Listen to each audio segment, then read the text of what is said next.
Этникалык кыргыздарга биз жөнөкөй процедура менен жарандылыгын берсек. Менимче бул тура эле да. Себеби жөн эле биз жүдөтүп аларды. Биринчи кайрылман деген статусту беребиз. Алар канча ошол статус менен жашайт.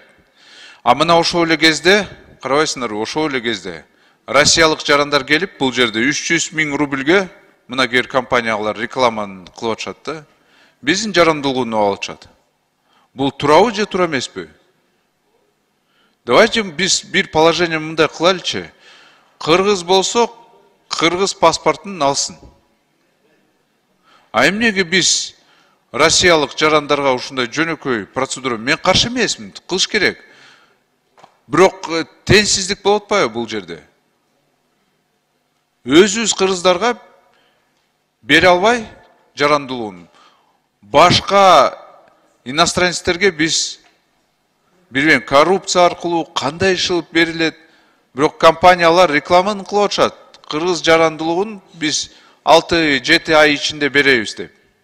300 000 сом рубль турат экен.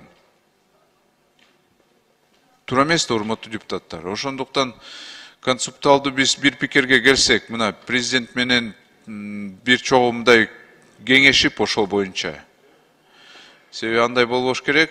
А так жарандылыгы боюнча иностранецтерге, конечно, керек болсо алар инвестиция кылса, же мисалы бир замен инвестиций, гражданство замен инвестиций, ошол процедура менен биз барсак, башка өлкөлөр ошону кылып атышпайбы?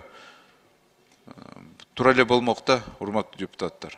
Умдем клиникасы тиш ооруларын дарылоо жана тиш салуу кызматын көрсөтөт. Стоматология заманбап техникалык каражаттар жана материалдар менен камсыздалган. Жогорку даражадагы стоматологтар өз ишинин сапатына кепилдик беришет. Кандай гана оор абалдагы тиш болсо да оорутпай алып салабыз. Жулабыз. Тиштерди кесипкөй чеберчиликте гигиеналык тазалоодон өткөрөбүз. Брекет системабыз да бар. Шаары. Метро Нахимовский проспект, Сибашская көчөсү 7, корпус 2. Метрого жакын жайгашкан. 5 минут гана жөө басасыз. Сиздерге суроо, бизде мына этникалык кыргыздар бар, Тажикстандан көчүп келген. Ошол 2021 жылдан баштап бүгүнкү күнгө чейин канча ошо этникалык кыргыздар биздин мамлекетке келди, и канчасы кайрылман статусун алды?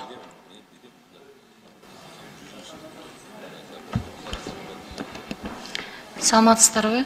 Урматтуу депутаттар, Чыңгыз Ильяс Кожоевич 22 жылдын ошол 12 айга Тажикстандан 338 ушул кайрылман берилди. Жалпысы 507.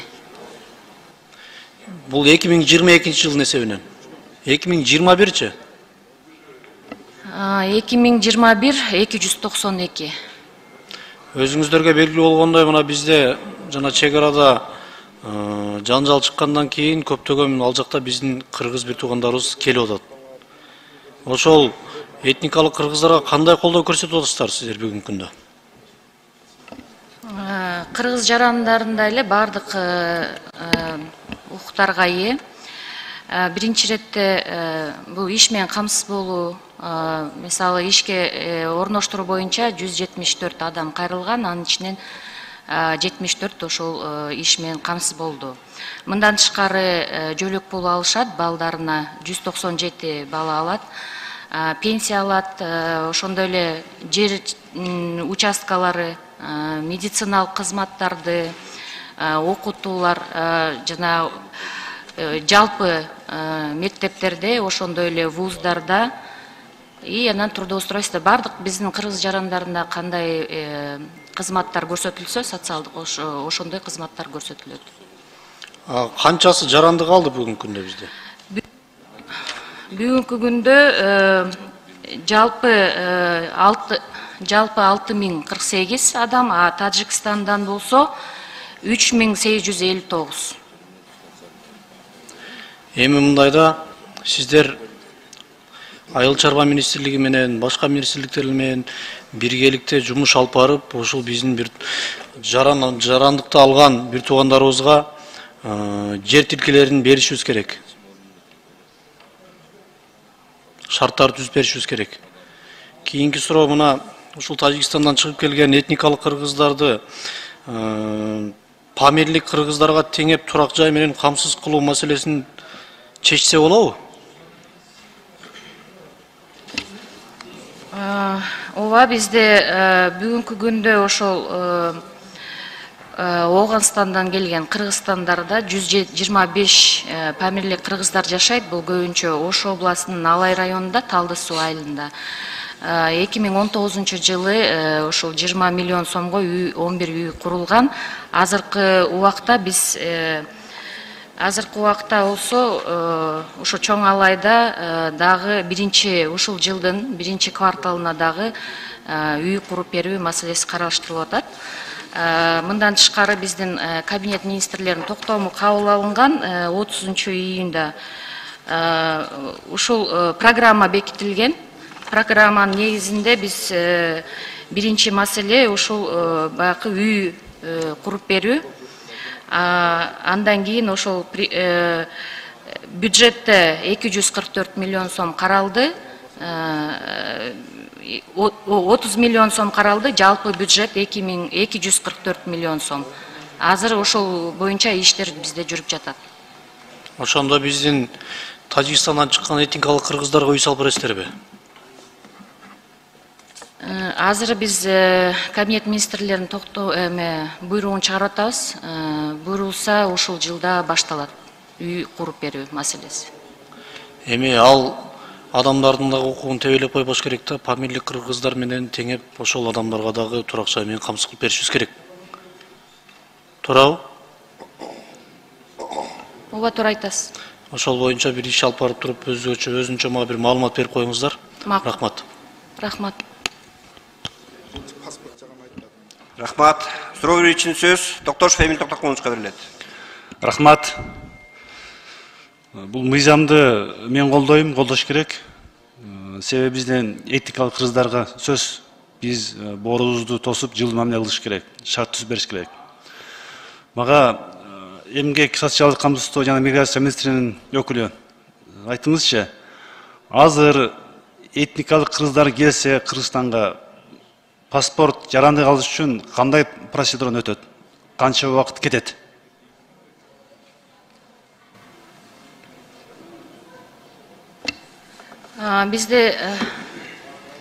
Бизде комиссия түзүлгөн. Негизи комиссия каралат. Бул 22 жылда ошол 9 заседание болгон комиссиянын, анан статус берүү боюнча. Албетте эле эң негизгиси ошол комиссиянын чечими менен эле тез арада эле болот. Мен ошону айтып атпайбымбы? Комиссиянын эмнени карайт? Алар эмне документ бериш керек силерге? Иштин баары комиссияда болуп атпайбы? Кандай карайт, кандай талаптарды талап кыласыздар? Элдер угуп атат, алар дагы маалымат алышсын да.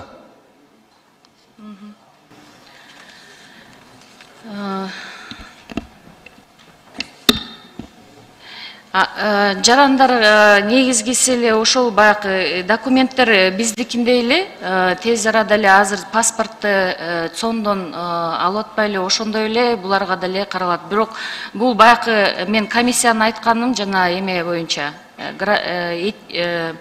статус алыш үчүн да, статус алыш үчүн. Сиз менин суроомо жооп берип айтасыз. Урматтуу Улан мырза, мен жөнөкөй суроо бердим да, себеби мыйзамда айкалышат да. Кандай документ талап кылынат? Комиссия эмнени карайт? Ушул жерден баштап атпайбы? Бюрократия ушул жерден баштап атат. Анда башка жарандарда караса, анда комиссия түзүп эмне аласыздар анда? Комиссия эмне кереги бар? Эмин Токтокулович, ошон үчүн аталган ушул окшогон татаал маселе болбосун деп, буга чейин мөөнөтү коюлган эмес. Мисалы документ тапшыргандачы, биз ошол мөөнөттү так көрсөтүп, аталган мыйзам долбоорунда көрсөтүп атабыз. Сиз аталган сураган маселе боюнча бул жерде каралган тартипте легалдаштырылган деп төмөнкү документтерди берет да, паспорт, жан алмаштыруучу документ, туулгандыгы тууралуу күбөлүк, үй бүлөсүнүн курамы тууралуу маалымат, нике тууралуу күбөлүк. Андан кийин ошонун негизинде жакын туугандарынын ата энесинин никесинде тууралуу күбөлүк, ошондон кийин кайрылма статусун берүү тартиби аныкталат. Улан Бердоевич, сиз так маалымат бердиңиз. Ошо кайрылма статусун бергенден кийин канча убакытта жарандык ала алышат? Аны эми сиздер жооп берип койсоңуздар. Канча убакытта сиздер? 3 айдын ичинде. 3 айдын ичинде алса, мамлекеттен жагда кепилдик жардамдар болобу? Этникалык кыргыздарга. Ооба, жардамдар болот. Кандай жардамдар? Биринчи иретте жана балдарына жөлөк пул маселеси, ошондой эле окуу жайларга, мектептерге, вуздарга, жана иш менен камсыз болуу, жер тилкелери, пенсия. Жер тилкелери деп мындай этият сүйлөсөңүз, жер жок да, каякта жер айтып атасыз. Эртең өзү чыгат жер бергиле деп. Жер тилкелери мамлекет бере албайт да. Жанагы мамлекеттик жардамдар кайсы учурда берилет? Жарандык алганга чейин берилеби? Биринчи статус берилет кайрылман.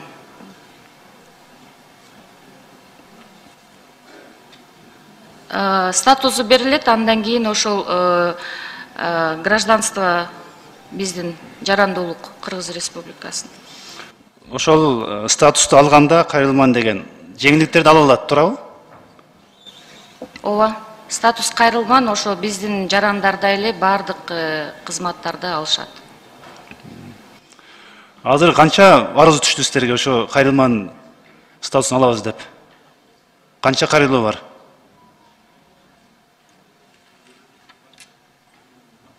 Сиздер көзөмөлдөйсүздөр да, туурабы? Ооба, бизде ошол азыр болсо кайрылман статусу берилди. Өзбекстандан 151, Тажикстан 338, 6 бул КНР, анан 10 Афганистан, андан тышкары 507 азыр ошол кайрылман деп статусу берилди 507 кишиге.